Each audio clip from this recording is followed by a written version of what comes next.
Greetings to you in the name of our Lord and Savior Jesus Christ. Yesterday, I shared with you from Job chapter 1, verses 20 to 22. Let me read these verses once again for you. Verse 20. At this, Job got up and tore his robe and shaved his head. Then he fell to the ground in worship and said, Naked I came from my mother's womb, and naked I will depart. The Lord gave, and the Lord has taken away. May the name of the Lord be praised. In all this, Job did not sin by charging God with wrongdoing. Naked I came from my mother's womb, and naked I will depart. In my sharing yesterday, I shared with you an incident that took place in the course of my ministry. I shared with you about the funeral service that I took. I shared with you how just before we took the body to church, those who came to pay their last respect at the home of the deceased literally filled the coffin with saris. And then just before we closed the coffin, all the saris were taken away.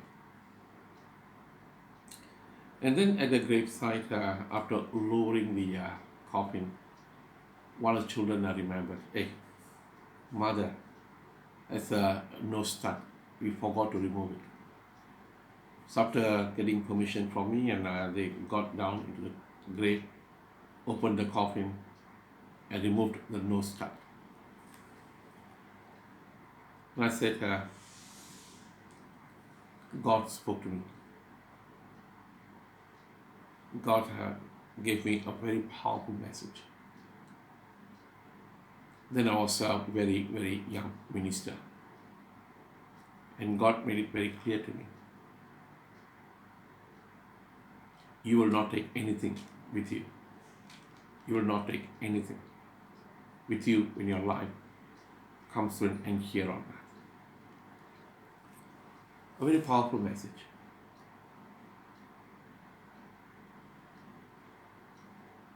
Now it doesn't matter how much wealth we accumulate here on earth. When the time comes for us to depart, we will not be able to take anything with us. I remember a joke, supposed to be a joke.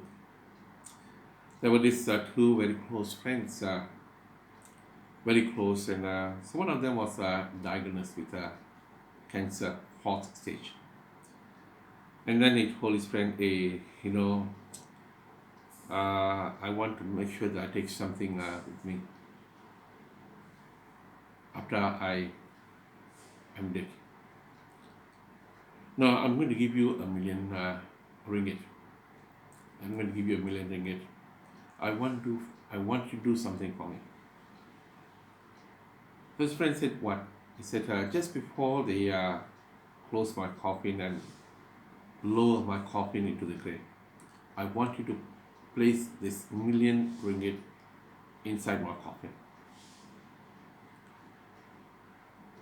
So friend said, no problem. I'll do that for you. So the friend died, and so at the gravesite, just before they closed the coffin, the friend had received the million ringgit, said, hey, I need to do something before you close the coffin.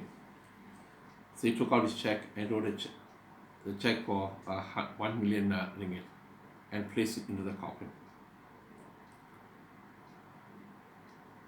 And someone who had known what arrangement these two friends had made, they asked him, hey, you're supposed to place the 1 million ringgit inside the coffin. He said, yeah, but I've given him a check. Let him go and cash it in heaven. The moral of the joke is, It doesn't matter whether you place the 1 million in cash or in check. It is of no value in heaven. So Job says, naked I came from my mother's womb, and naked I will leave. So we will not be able to take anything with us when our life comes to an end here on earth. But there's something that we will take along with us. If you attended the Anglican funeral service, the commutal part, just after lowering the coffin, a beautiful verse will be read. And this verse is usually read aloud. I always make sure I read this verse aloud so that everyone who's there can hear the verse. Revelation 14, verse 13. Then I heard a voice from heaven saying, "Write, blessed are the dead who die in the Lord from now on." Yes, says the Spirit, they will rest from their labor, for their deeds will follow them. For their deeds will follow them.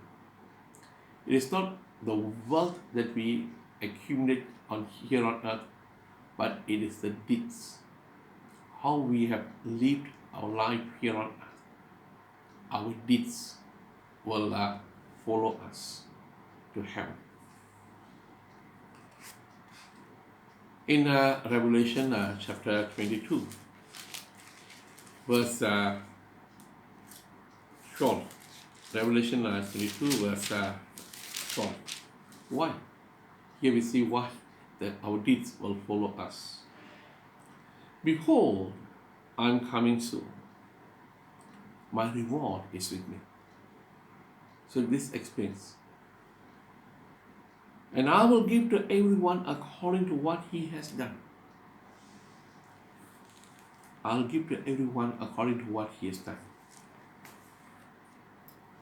So Job says that naked I came, naked will I depart. Yes, we will not be able to take any of the things that we have accumulated here on earth, the wealth. But how we have lived here on earth and how we had used our wealth will follow us. If we had used our wealth to bless God, if we had used our wealth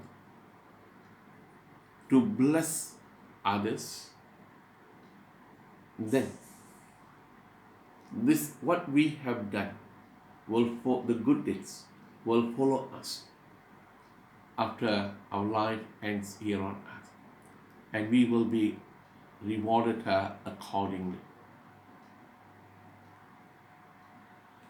A very beautiful parable that Jesus shared emphasizes this fact.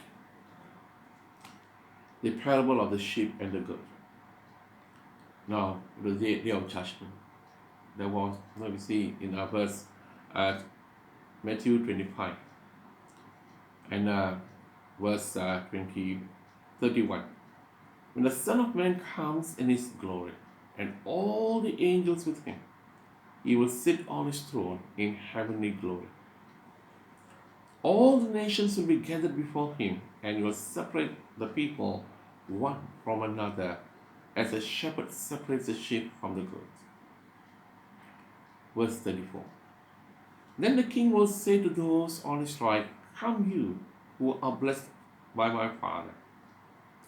Take your inheritance, the kingdom prepared for you since the creation of the world." So Jesus will look at those on his right and say, "Come, come." Invitation, come. Why? For I was hungry, and you gave me something to eat. I was thirsty, and you gave me something to drink. I was a stranger, and you invited me in. I needed clothes, and you clothed me. I was sick, and you looked after me. I was in prison, and you came to visit me. Beautiful. So these people were invited by Jesus to inherit the kingdom that had been prepared for them, were those who had used their wealth while they were still living here on earth to bless others. So, when they were standing before the judge, before Jesus, Jesus said, "Come, your deeds had followed you. You were kind, you were generous towards those who were in need. Now, your deeds are remembered, and come and inherit the kingdom that has been prepared for you." Yes, in Job 1, please read. Job says, "Naked I come from my mother's womb. Naked will I will return." But in Revelation chapter 14, we are told we will take record of our deeds. It's an important message for us. Now, I always emphasize it is not how much we know about God. There are people today who know a lot about the Bible. But the question is, are we putting what we know into practice?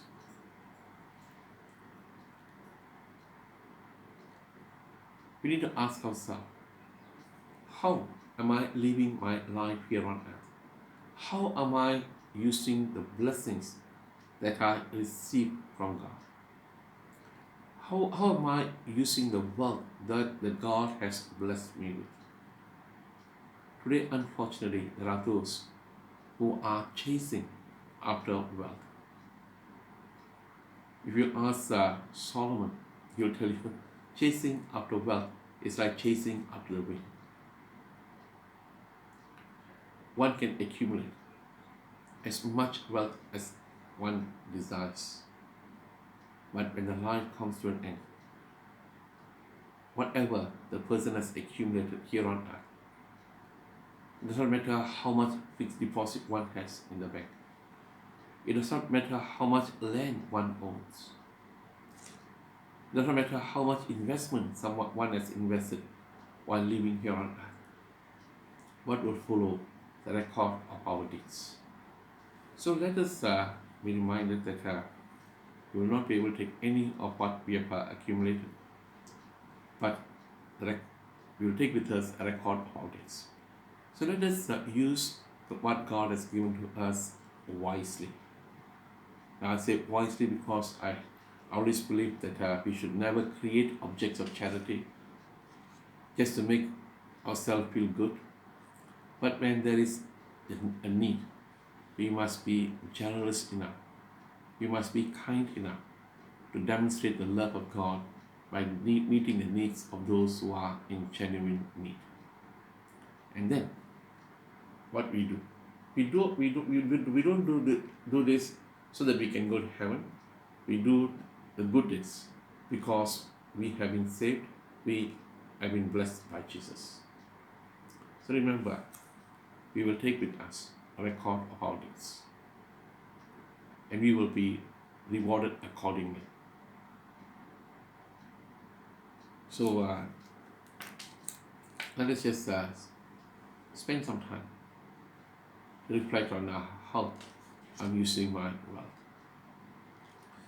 Let me conclude with an incident. I was in Korea for a seminar, and I was there with a few of us were invited by one of the top Samsung official, a very high-ranking person. And we were surprised when we walked into the apartment. Very simple. He was holding a very, very high position in Samsung company. So we were expecting a huge a bungalow or something of that kind.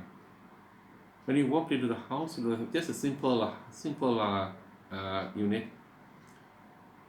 The, the sofas were all very simple. And then the wife was driving us around, went in the kitchen and prepared some drinks. And then she peeled some apples and then she supped and served us. No servants. We were very surprised. Very high ranking, very high, he was holding a very high position in Samsung. No servants. So same night that he had invited us for a dinner. Well, some of us who had gone from Malaysia. Then we were talking, and he said, I've only one daughter. I've educated her, and now she's she's working. And I told her, look, you don't expect anything from us. We have brought you up, we have educated you. Now, he said, he and his wife, he's planning to retire. Not very old. He said he's planning to retire, and he and his wife, they are going to go to a country. I think it was Thailand. They said they were planning to go to Thailand to do mission work. They said whatever we have saved, we are going to use it to bless others. So I said, why you are saying that? He said, that's what my father told me. My parents said, look, we have educated you. We are not going to give you anything else. No properties. You buy your own property. And they went to, I think, to India or Nepal to do ministry. They got their priorities right. They said, we will use what God has given us to do His mission, to do His work. So let us have the right attitude towards the blessings that God has given us. God bless you. In the name of the Father, Son, and the Holy Spirit.